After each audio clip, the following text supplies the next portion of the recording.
ನಾವಿವತ್ತು ರಿವ್ಯೂ ಮಾಡ್ತಿರೋಂಥ ಗಾಡಿ ಹೀರೋ. ಬ್ರ್ಯಾಂಡೂ ಹೀರೋ, ಗಾಡಿನೂ ಹೀರೋ, ಇದನ್ನು ಇಟ್ಕೊಂಡವನು ಹೀರೋ. ಹೀರೋದಲ್ಲಿ ಸ್ಪೆಂಡರ್ ಪ್ರೋ. ಹಿಂದಿನ ಕಾಲದಲ್ಲಿ ಒಂದು ಗಾದೆ ಹೇಳೋರು, ಮನೆಗೊಂದು ಮರ, ಊರಿಗೊಂದು ವನ ಅಂತ.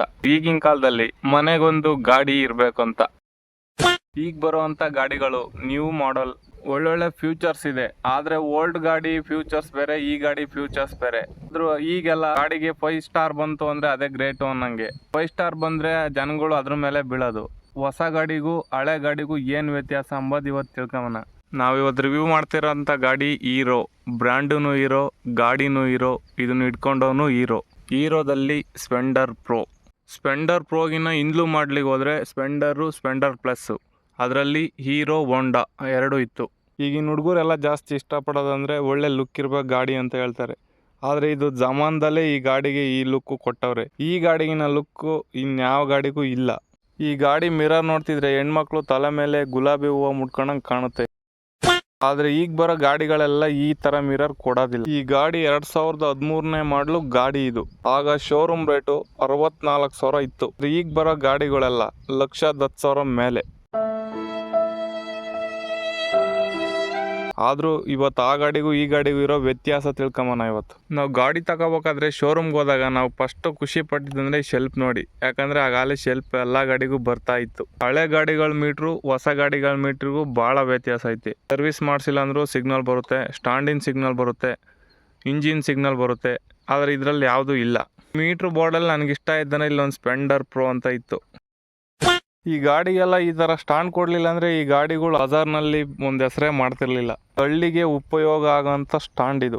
ಇಂಜಿನ್ ಬರೋದಾದರೆ 97cc ಇಂಜಿನ್ನು. ಈಗ ಬರೋ ಇಂಜಿನ್ಗೂ ಈ ಇಂಜಿನ್ಗೂ ಏನು ವ್ಯತ್ಯಾಸ ಅಂದರೆ, ಈಗ ಬರೋ ಇಂಜಿನ್ಗೆಲ್ಲ ಎಕ್ಸ್ಟ್ರಾ ಪ್ಲಗ್ಗಳು. ಸೆನ್ಸಾರ್ ಗಾಡಿ. ಈ ಗಾಡಿಗೆ ಯಾವ ಪ್ಲಗ್ ಇಲ್ಲ. ಸ್ಪೆಂಡರ್ ಗಾಡೀಲಿ ಪ್ರಾಬ್ಲಮ್ ಅಂದರೆ ಇದೊಂದೇ. ಈಗ ಬರೋ ಗಾಡಿಗಳಿಗೂ ಅಷ್ಟೇ, ಓಲ್ಡ್ ಗಾಡಿಗಳಿಗೂ ಅಷ್ಟೇ. ಚಿಕ್ಕ ಮಕ್ಕಳು ಮೂಗಲ್ಲಿ ಗೊಣ್ಣೆ ಹೋದಂಗೆ ಹೋಗ್ತಾ ಇರುತ್ತೆ, ಯಾವಾಗಲೂ ಆಯಲ್ ಲೀಕೇಜ್ ಆಗ್ತಾ ಇರುತ್ತೆ. ಇದೊಂದು ಪ್ರಾಬ್ಲಮ್ ಬಿಟ್ಟರೆ ಇನ್ಯಾವುದೂ ಇಲ್ಲ. ಈಗ ಬರೋ ಸೈಲೆನ್ಸರ್ಗೂ ಹಳೆ ಸೈಲೆನ್ಸರ್ಗೂ ನೋಡಿ.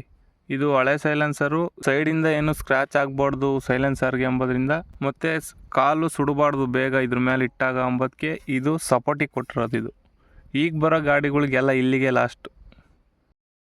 ಗಾಡಿ ಸ್ಟಿಕ್ಕರ್ ನೋಡೋದಾದರೆ ರೆಡ್ಡು ಮತ್ತು ಆರೆಂಜು. ಆದರೆ ಈಗ ಬರೋ ಗಾಡಿಗಳಲ್ಲಿ ಈ ಥರ ಸ್ಟಿಕ್ಕರ್ಸ್ ಗಾಡಿ ಇಲ್ಲವೇ ಇಲ್ಲ, ಯಾವೂ ಬರೋದು ಇಲ್ಲ. ಹಳೆ ಗಾಡಿ ವೀಲ್ ನೋಡೋದಾದರೆ ಆಗೆಲ್ಲ ಇದು ಸ್ಟೀಲ್ ರಿಮ್ಮು, ಪೋಕ್ಸ್ಗಳಿರೋದು. ಆಗ ನಾವು ತಗೋಬೇಕಾದ್ರೆ ಇದು ಹೊಸ ಗಾಡಿ, ಆವಾಗಲೇ ಇದನ್ನು ಕೊಟ್ಟಿದ್ದು ಮ್ಯಾಗ್ ವೀಲು. ಪೆಟ್ರೋಲ್ ಟ್ಯಾಂಕ್ ಬಗ್ಗೆ ಹೇಳೋದಾದರೆ ಈಗ ಬರೋ ಪೆಟ್ರೋಲ್ ಟ್ಯಾಂಕು ಹಳೆ ಪೆಟ್ರೋಲ್ ಟ್ಯಾಂಕ್ ಎಲ್ಲ ಒಂದೇ. ಗಾಡಿಗೆ ಅರ್ಧ ಲೀಟ್ರ್ ಹಾಕಿ ಪೂರ ಹತ್ತ ಮುಗ್ದಾಗ್ಲೂ ಚೌಕ ಎತ್ಕೊಂಡು 1 ಕಿಲೋಮೀಟ್ರ್ 2 ಕಿಲೋಮೀಟ್ರ್ ಆದರೂ ಹೋಗ್ಬೋದು. ಆದರೆ ಈಗ ಬರೋ ಗಾಡಿಗಳಿಗೆ 2 ಲೀಟ್ರು ಕನಿಷ್ಠ ಇರಲೇಬೇಕು. ಈ ಗಾಡಿ ಮೇಂಟೆನೆನ್ಸ್ ಅಂತೂ ತೀರಾ ಕಡಿಮೆ, 1,000 ರೂಪಾಯಿ ಇದ್ದರೆ ಸಾಕು, ಆಗೋಗುತ್ತೆ. ಆದರೆ ಈಗ ಬರೋ ಗಾಡಿಗಳಿಗೂ ಅಷ್ಟೇ 1,000-1,200 ಅಷ್ಟೇ ಆಗೋದು. ಆದರೆ ಇಲ್ಲೊಂದು ಎಕ್ಸ್ಟ್ರಾ ಪ್ಲಗ್ ಬರುತ್ತೆ ಇಂಜಿನ್ಗೆ. ಆ ಪ್ಲಗ್ ಏನಾದರೂ ಮೇಂಟೈನ್ ಮಾಡ್ದಲ್ಲೇ ಹೋಯ್ತು ಅಂದರೆ 2,000 ಖರ್ಚಿಕ್ಬೇಕು. ಈ ಗಾಡಿ ಶೋರೂಮ್ ರೇಟ್ ಇದ್ದಿದ್ದೆ 64,000 ಅವತ್ತು. ಆದರೆ ಈಗ ಮಾರಿರೋ 45 ಅಂತೂ ಹೋಗುತ್ತೆ.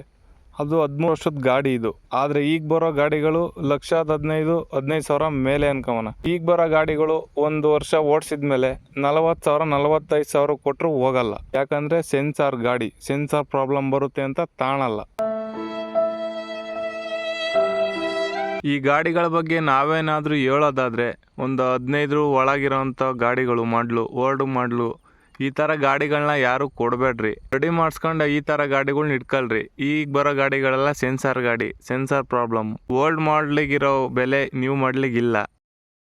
ಈ ಗಾಡಿ ತರಬೇಕಾದ್ರೆ ಶೋರೂಮ್ ರೇಟ್ 64,000 ಅಷ್ಟೇ. ಆದರೂ ಇವತ್ತು ಇದು ಹಳೆ ಗಾಡಿ ಆದರೂ ನಮಗೆ ಲಕ್ಷ ಮನೇಲಿದ್ದಂಗೆ, ಹಾಗೆ ಲಕ್ಷ್ಮಿ ಮನೇಲಿದ್ದಂಗೆ ಈ ಗಾಡಿ ನೋಡ್ತಿದ್ರೆ. ಅಪ್ಪ ಹೆಂಗೆ ಸಾಕೈತಂದರೆ ನಮ್ಮನ್ನ ಹೆಂಗೆ ಸಾಕೈತೋ ಹಂಗೆ ಇದನ್ನು ಅಷ್ಟೇ ಮನೆ ಮಗುನ ಥರ ಸಾಕೈತೆ. ಅಪ್ಪನ ಗಾಡಿ ಹಳೇದಾಯ್ತು ಮಾರನೆ ಅಂತ ಕೇಳಿದ್ರೆ ನಿನ್ನ ಮನೆ ಬಿಟ್ಟು ಕಳಿಸ್ತೀನಿ ಹೊರತು ಈ ಗಾಡಿ ಮಾತ್ರ ಮನೆ ಬಿಟ್ಟು ಕಳಿಸಲ್ಲ ಅಂತ ಹೇಳುತ್ತೆ. ಈ ಗಾಡಿಗೆ ಖರ್ಚು ಅಂತ ಏನಿಲ್ಲ. ಈ ಮಾಸ್ಕು ಇದೆಲ್ಲ ಸೈಡು ಇದೆಲ್ಲ ತೆಗ್ಸಿ ಹೊಸ್ದಾಗಿ ಹಾಕಿಸ್ಬೇಕು. ಇದೇ ಥರ ಮಾಡಲಿದ್ದೇ ಹಾಕಿಸ್ಬೇಕು. ಇದೊಂದು ಖರ್ಚು ಬಿಟ್ರೆ ಈಗ ಬರೋ ಗಾಡಿಗಳಿಗೆ ಖರ್ಚಿಕ್ಕದ್ಕಿನ್ನ ಇದಕ್ಕೆ ಇಕ್ಕೋದ್ರಲ್ಲಿ ಏನು ತೊಂದರೆ ಇಲ್ಲ. ಅವತ್ತಿಗೂ ಇವತ್ತಿಗೂ ಗಾಡಿ ಕಂಡೀಷನ್ ಹೇಳೋದಾದರೆ ಈಗ ನೋಡಿ, ಶೆಲ್ಫ್ನು ಬರುತ್ತೆ, ಸೌಂಡೂ ಹಂಗೆ ಐತೆ.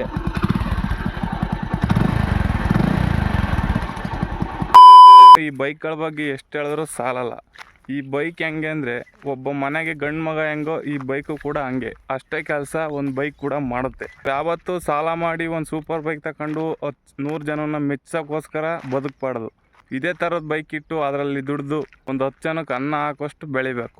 ಏನ್ ಗುರು ಸೂಪರ್ ಬೈಕ್ ಇಡೋ ತಪ್ಪ ಅಂತ ಕೇಳ್ಬೋದು. ಸೂಪರ್ ಬೈಕ್ ಇಡಬೇಕು, ನಾವೇ ದುಡ್ದು ಕಷ್ಟಪಟ್ಟು ಆ ಹಣದಲ್ಲಿ ಸೂಪರ್ ಬೈಕ್ ತಗೋಬೇಕು, ಸಾಲ ಮಾಡಿ ತಗೋಬಾರ್ದು.